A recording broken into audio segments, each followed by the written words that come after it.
अस्सलाम वालेकुम नाज़रीन, मैं हूं अब्दुल बासित इकराम और आप देख रहे हैं सियालकोट प्लस। नाज़रीन, इस दौरे जदीद के अंदर भी ऐसी इंडस्ट्री दिखाएंगे जो नापैद हो चुकी है, लेकिन सियालकोट पसरूर के अंदर ये इंडस्ट्री आज भी अपने आबोताब से चल रही है। और हम जो आपको आज इंडस्ट्री दिखाने जा रहे हैं वो मिट्टी के बर्तन हैं। मिट्टी के बर्तन कैसे बनते हैं और उनकी मिट्टी से ले कर आखिर तक की जो बनाई है वो कैसे होती है, सारा प्रोसेस आज हम आपको इस वीडियो में दिखाएँगे।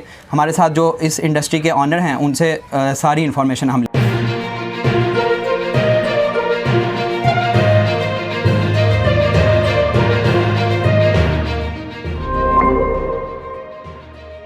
अस्सलाम वालेकुम सर। जी वालेकुम सलाम सर, क्या हाल चाल है? ठीक जी, ठाक? शुक्र अल्लाह का, अल्हम्दुलिल्लाह। सर, सबसे पहले तो हमें ये बताएं कि इस इंडस्ट्री को पसरूर के अंदर कितनी देर होगी और आप कितने अरसे से ये काम कर रहे हैं? पसरूर में तो ये काफ़ी अरसे से चल रहा है। इवन पसरूर जो ना पूरे दुनिया में या कह सकते हैं पाकिस्तान में जो मशहूर है वो सिर्फ मिट्टी के बर्तनों की वजह से मशहूर है।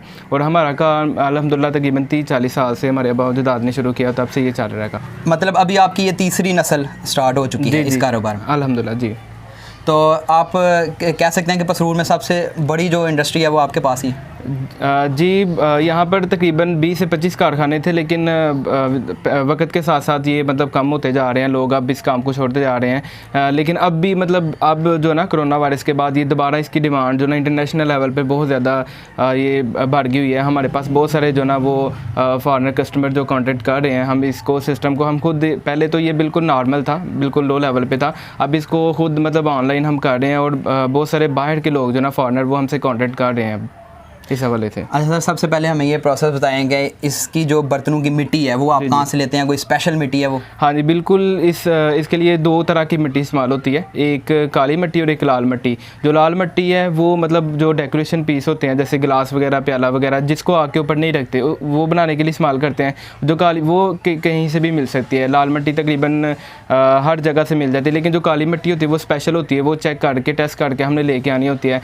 और वो ख़ास जगहों पर होती है। वो सिर्फ मतलब उसमें हंडी या कढ़ाई वगैरह ऐसी आइटम तैयार होती हैं जो कि आग के ऊपर हमने रखनी होती है या चूल्हे के ऊपर रखनी होती है। और वो यानी आग या जो चूल्हा यानी फर्नेस जो भी होता है वो उसको यानी फटता नहीं है। अगर लाल मिट्टी की बनाएंगे वो चीज़ वो फट जाएगी, लेकिन अगर काली मिट्टी से बनाएंगे तो वो फटेगी नहीं है। आप कहाँ से ले रहे हैं मिट्टी पसरूर के अंदर? ये शुगर मिल पसरूर जो ना उसके साथ जो ना वो तकरीबन 10 साल से वहाँ से मिट्टी निकाल रहे, अभी तक वहाँ से है। तो अब तकरीबन 4-5 साल तक अभी वहाँ से निकल सकती है, अभी वहाँ पे गुंजाइश है। दोनों, काली मिट्टी भी और लाल मिट्टी भी? जी, लाल मिट्टी तो कहीं से भी हम ले आते हैं, जो काली मिट्टी है वो उधर से आ रही है।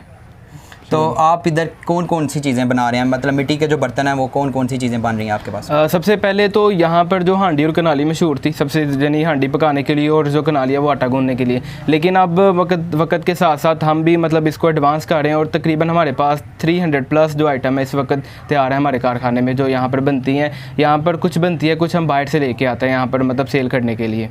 सबसे पहले प्रोसेस क्या होता है जब मिट्टी आप ले आते हैं रॉ फॉर्म में?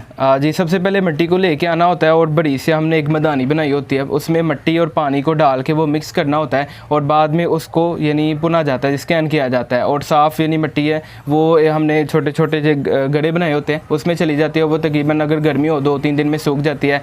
फिर उसको मुख्तलिफ जो अड्डे होते हैं जहाँ पर मतलब वो बनाए जाते हैं, वो हांडी हो कनाली हो, वहाँ पर ले जाया जाता है। वहाँ पर अगर वो चीज़ डाई से बनने वाली हो, डाई से बनाते हैं, मोटर से बनाते हैं।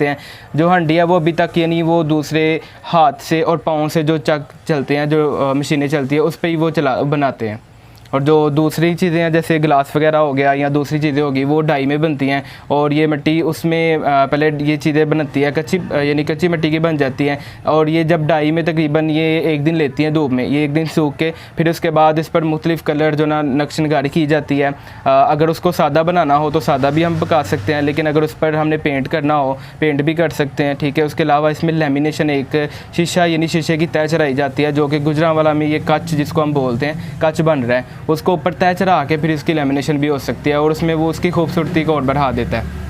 आपके पास इस टाइम कितने वर्कर काम कर रहे हैं पूरे इस फैक्ट्री में कह लें? इस फैक्ट्री में तकरीबन 30 प्लस वर्कर्स हैं हमारे पास जो यहाँ पर काम करते हैं। अगर एक पीछे हमारे ये प्याले पड़े हुए हैं खूबसूरत से, अगर कहा जाए तो ये जो प्याले हैं इनके ऊपर कितनी कास्ट आ गई होगी आपकी और आप इसको कितने का सेल करते हैं? ये तकरीबन अगर हम देखें ना तो हमारा चूँकि ये थोक का काम है तो ये तकरीबन 12 या 13 रुपये का हम सेल करते हैं थोक पे। अगर हम देखें तो ये तकरीबन बनाने में इसकी तकरीबन 9 या 10 रुपये कास्ट आती है इसकी। 9 या 10 रुपये कॉस्ट जी।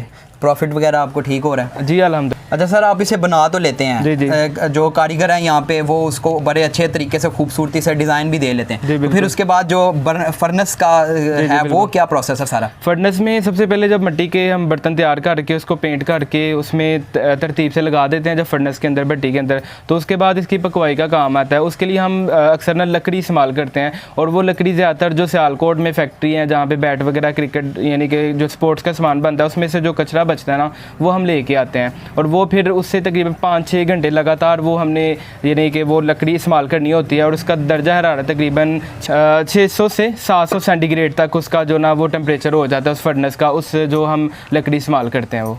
तो मेरे ख्याल में सबसे महंगा प्रोसेस भी इसमें यही है। ये भी है, और इसके अलावा जो लेमिनेशन आपको मैंने बताया ना कच वाला, वो भी मतलब इसमें कास्टली है। उसके अलावा आजकल आपको लेमिनेशन भी यहाँ पे हो रही है? लेमिनेशन भी हम खुद ही करते हैं वो भी इसी जगह पे हो रही है? जी, बनता है वो जो पाउडर होता है, वो पाउडर की शक्ल होती है, वो बनता गुजरा वाले में, लेकिन हम यहाँ पर जो उसकी मतलब जो चढ़ाते हैं ना, तय चढ़ाते हैं या पकाते हैं, वो इधर ही बनती है फैक्ट्री के अंदर ही। सर, इस दौरे जदीद में लोगों ने इसका काम इस्तेमाल भी बहुत कम कर दिया। जी बिल्कुल। और आपको ये बर्तन बनाते हुए कोई मुश्किलात का सामना करना पड़ रहा है? जी बिल्कुल। सबसे बड़ी जो मुश्किल का सामना करना पड़ता है वो लेबर है। आजकल हमें लेबर का बहुत ज़्यादा फुकदान है। लेबर वो इस तरफ आ ही नहीं रही, जो न्यू जनरेशन है वो मतलब इस तरफ नहीं आती, मिट्टी के बर्तनों का इस काम को हकीर समझ कर वो दूसरे जो साफ़ काम है उस तरफ जा रही है। तो इस वजह से जो हमारे कारीगर हैं वो ज़्यादातर एजड हैं, जो कि मतलब जो भी बर्तन बना रहे हैं, हम काफ़ी हद तक कोशिश कर रहे हैं कि चीज़ों को डाई में लेके आएँ। डाई में लाने से मतलब काफ़ी हद तक जो ना वो इजी काम हो जाता है, वो कोई भी यानी 5 या 10 दिन में सीख लेता है। लेकिन जो दूसरा हाथ से बनाना होता है वो काफ़ी मुश्किल काम होता है, और वो कारीगर हमारे पास ज़्यादातर एजेड हैं। अगर वो मतलब आप कह सकते हैं कि इस जनरेशन के बाद अगली जनरेशन में हमें काफ़ी मसला यानी मुश्किलात का सामना हो सकता है, क्योंकि ये अगर वो कारीगर चले गए आगे से हमें नए कारीगर नहीं मिल रहे। तो बहुत सारी ऐसी आइटम्स हैं जो अगर हमने डाई में ले आए हैं वो तो चलती रहेंगी वक्त के साथ साथ, लेकिन जो आइटम जो ना वो डाई में नहीं ला सके वो आइंदा 5 से 10 साल में शायद वो ना बना सकें हम।